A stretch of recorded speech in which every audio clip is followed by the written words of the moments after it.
बालक का जन्म होता है तो उसके दांत नहीं होते, पर गोस्वामी जी का जन्म हुआ तो सारे दांत थे उनके। बालक को गोद में लेते ही जो जन्म के समय उपस्थित वहां माताएं थीं, अब देखो दुनिया के बालकों का सौभाग्य होता है जन्म लेते ही ममता रूपी माताएं उसको पहुंचती हैं, उसको गोद में खिलाती हैं, उसको हृदय से लगाती हैं। पर गोस्वामी जी का जैसे जन्म हुआ तो जितनी माताएं वहां थी, उन्होंने जैसे बालक को देखा 32 दांत, किसी ने पोंछा तक नहीं, छोड़ के चले गए। देख करके घबरा गए सब, ये कैसा बालक। सारी माताएं दूर खड़े होकर के तुलसीदास जी को देख रही हैं, क्यों? सारे दांत हैं उनके। और जब सब छोड़ करके चले गए तो छोटे से बालक को क्या पता होता है, पर गोस्वामी जी के मुख से स्वतः ही सबसे पहला शब्द भी प्रकट हो गया। लेकिन गोस्वामी जी बोल पड़े राम, और गोस्वामी जी का प्रथम नाम ही रखा गया था, पूरे गांव में उनका नाम प्रचलित था, राम बोला। क्या नाम था? राम बोला। मां ने प्राण त्याग दिए। कितना सहा गोस्वामी जी ने। पिता ने मन में विचार किया, जो जन्म लेते ही अपनी मां को खा गया, ये शुभ बालक नहीं है। तो एक दासी वहां थी, उस दासी से कहा तुम ले जाओ इस बालक को अपने साथ में। वो दासी ले गई गोस्वामी जी को, उनका लालन पालन करने लगी। लेकिन विधि का विधान, ठाकुर जी, लोग कहते हैं कितनी परीक्षा लेते हैं भगवान हमारी। सुनो गोस्वामी जी का चरित्र, थोड़े ही बड़े हुए थे, दासी के भी प्राण चले गए। दासी के गांव के लोगों ने जाकर के गोस्वामी जी के पिताजी से कहा कि आपका बालक है, आपने दासी को दे दिया था, अब उसके भी प्राण चलेगा, अब इसकी कौन देख रेख करेगा? तो पिताजी बोले, अरे मैं तो पहले ही समझ गया था कि ये शुभ नहीं है। जन्म लेती अपनी मां को खा गया, दासी को दे दिया, उसको खा गया, अरे ये जहां रहेगा सर्वनाश करेगा, मैं तो इसको नहीं रखूं। जिस काल में बालक को प्रेम चाहिए होते, उस काल में खेत में अकेले पेड़ के नीचे गोस्वामी जी बैठे थे। उस समय बालक तो ये बोल भी नहीं सकता, ये पूछ भी नहीं सकता कि हे नाथ मेरा अपराध क्या है जो मेरे साथ ऐसा कर रहे हो आप। उस काल में बालक को केवल एक चीज की आवश्यकता होती, भूख लगी तो कुछ मिल जाए बस। चुपचाप गोस्वामी जी बैठे रहते और मन में विचार करते, क्यों सब मुझसे दूर जाते हैं, क्यों मेरे पास कोई नहीं बैठता, जैसे सबके बालक गोदों में रहते, मैं क्यों नहीं उसका अधिकारी हूं। और जिसके कोई नहीं होते उसको फिर हमारे महादेव अपनाते हैं। पार्वती जी को आज्ञा की, आप जाइए, और जाकर के इस बालक का पोषण किया। एक वृद्ध माता का रूप धारण करके पार्वती जी आती थी, और कभी कुछ खिला जाती, कभी कुछ पिला जाती। शिव पार्वती को श्री गोस्वामी तुलसीदास जी महाराज अपना माता पिता भी मानते। क्यों? बोले मुझे तो सबने छोड़ दिया था, लेकिन इन्होंने ही मेरा लालन पालन किया। एक बार गोस्वामी तुलसीदास जी वृंदावन आए, तो वृंदावन में श्री भक्तमाल ग्रंथ के निर्माण का भंडारा चल रहा था। श्री नाभा गोस्वामी जी ने भक्तमाल ग्रंथ की रचना करने के बाद जरा भंडारा किया वृंदावन में। उसमें भारतवर्ष के सब संत आए, उसमें फिर गोस्वामी तुलसीदास जी भी आए। गोस्वामी जी भी आए तो इतनी संख्या में भीड़ बैठी थी, तो पीछे ही बैठ गए, सबसे पीछे बैठ गए गोस्वामी तुलसीदास जी महाराज। कहते हैं कि जब सामग्री परोसने का समय आया तो खीर परोस रहे थे सबको। तो आज भी वृंदावन में ऐसा नियम है कि जब कहीं जरा भंडारा होता है ना, तो संत जन अपने अपने टिफिन लेके जाते हैं, अपने अपने छोटे छोटे टिफिन ले जाते हैं। बाकी सब सामग्री तो वहीं पाके आते हैं, खीर उसमें भरवा के लाते हैं, और फिर उसको प्रेम से सुबह पालेंगे, फिर रात में पालेंगे, थोड़ी थोड़ी ठंडी करके पाते हैं। तो खीर परोस रहे थे, सब अपने अपना बर्तन आगे करके उसमें खीर ले रहे थे। वहीं गोस्वामी तुलसीदास जी के पास जब खीर परोसने वाले पहुंचे, उन्होंने कही, कहाँ है तुम्हारा बर्तन, कहाँ है, बर्तन लाओ। तो गोस्वामी जी के पास तो बर्तन था नहीं। सोचने लगे क्या करें, अरे जल्दी करो भाई, अपना बर्तन आगे करो। तो कहते हैं कि गोस्वामी तुलसीदास जी ने देखा कि इतने रसिक संत जन वहां बैठे, उनके सबकी पादुकाएं बाहर उतरी हुई हैं। उनमें किसी महापुरुष की पादुका जूते की आकृति में थी, उसमें थोड़ा अवकाश था। तो वही पादुका लेकर के आए और आगे करके बोले इसमें दे दो खीर, या में कर दो। तो जो खीर परोस रहे थे वो गुस्सा हो गए, अरे पात्र नहीं लेके आए हो, और ये क्या किसी महाराज की जो पादुका उठा करके कह रहे हो इसमें दे दो। तो कहने लगे नहीं भैया हमको इसी में ही दे दो, हमको इसी में ही पान करना है। अरे ऐसे कैसे दे दें, इसमें ये अपवित्र है, ये ऐसा। अरे नहीं नहीं ऐसा मत बोलिए, इस जूती का कितना बड़ा सौभाग्य है।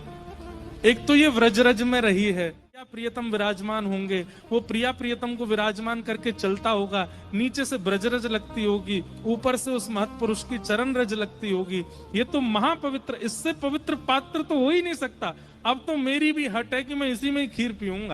स्वामी तुलसीदास जी ये बात दूर खड़े श्री नाभाजी सुन रहे थे, जिन्होंने भक्त चरणों में प्रणाम करके कहा आप ऐसे ही गोस्वामी तुलसीदास नहीं है, आपको ऐसे ही राम जी मिल नहीं गए, ऐसे ही हनुमान जी 24 घंटे आपके साथ नहीं रहते हैं, ऐसे ही काशी विश्वनाथ आपकी रक्षा में तत्पर नहीं रहते हैं। आपका भाव संतों के चरण रज के प्रति, आपका भाव वैष्णवों के प्रति जो है ना गोस्वामी जी, इसी के कारण राम जी आपके हो गए। पर जब गोस्वामी जी ने श्री जगन्नाथ जी के बारे में सुना और जगन्नाथ जी के रथ का वर्णन जब उन्होंने सुना, तो गोस्वामी जी के नेत्र बंद हो गए और एक एक बारीकी से उन्होंने एक कौन सी देवी बनाई गई है, कौन से देवता बनाए गए, चक्र की आकृति क्या है, घोड़े कैसे हैं, ऊपर सूचीकार ने वस्त्र कैसा बनाया है, रंग रोगन कैसा किया है, ये सब जब गोस्वामी जी ने सुना, सुनते ही गोस्वामी जी कहते हैं मेरे मानस में जो जो चिंतन हुआ था वही मैंने रामायण में लिखा। जब गोस्वामी तुलसीदास जी ने रथ का वर्णन सुना तो वे सुन के कहने लगे मन की बात जान ली, मेरे मन में जो विजय रथ है राम जी का वो देख लिया। बोले नहीं, ये तो स्कंद पुराण में वर्णन है, महाप्रभु जी का रथ है। जब महाप्रभु जी का रथ सुना तो बोले ये बिल्कुल वही है जो विजय रथ प्रभु श्री राम का था। उसी नंदी घोष रथ के ऊपर महाप्रभु जगन्नाथ विराजते। तभी गोस्वामी जी के मन में आया, बोले भैया ये कहीं राम जी तो नहीं है जगन्नाथ जी। तब आपने जगन्नाथ जी की और जांच पड़ताल करवाई तो पता चला वो तो मक्खन का भोग लगाते हैं, सुबह सुबह दधी ओदन पाते हैं, चावल पाते हैं, भात पाते हैं, बलराम जी के संग में बैठे हैं। तो बोले अरे ये तो कृष्ण भी हैं।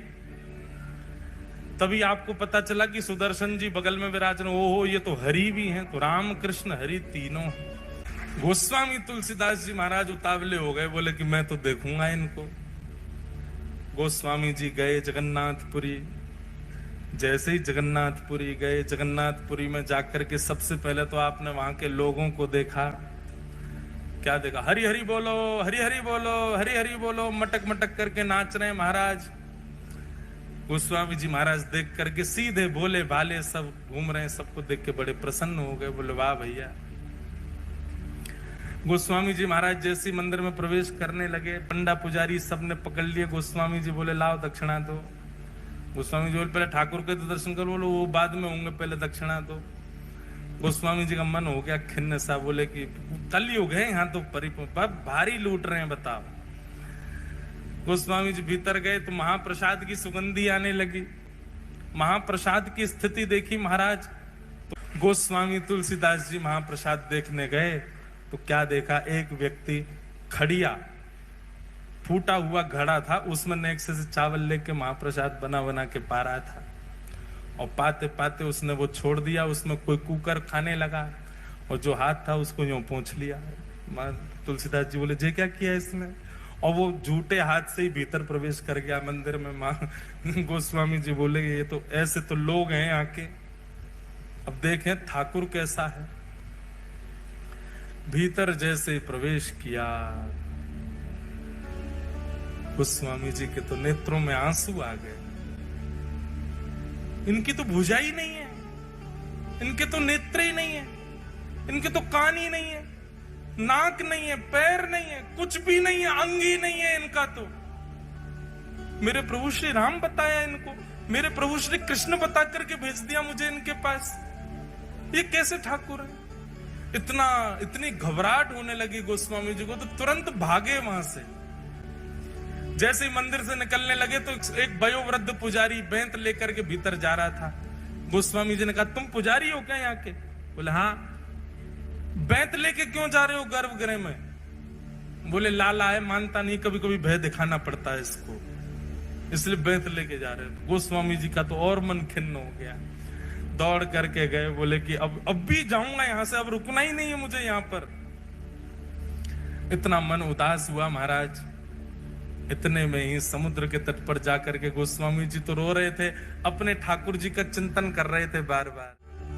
इतने में ही नेत्र खोल करके देखा तो सामने वही जगन्नाथ जी प्रकट हो गए, बिना हाथ पांव बाए। गोस्वामी जी कहने लगे, नाथ ये कैसा रूप है? बोले खुद वर्णन करते हो और हमसे पूछ रहे हो? बोले मैंने कहां वर्णन किया? बोले मानस जी में किसने लिखा है, बिन पग चलहि सुनहि बिन काना,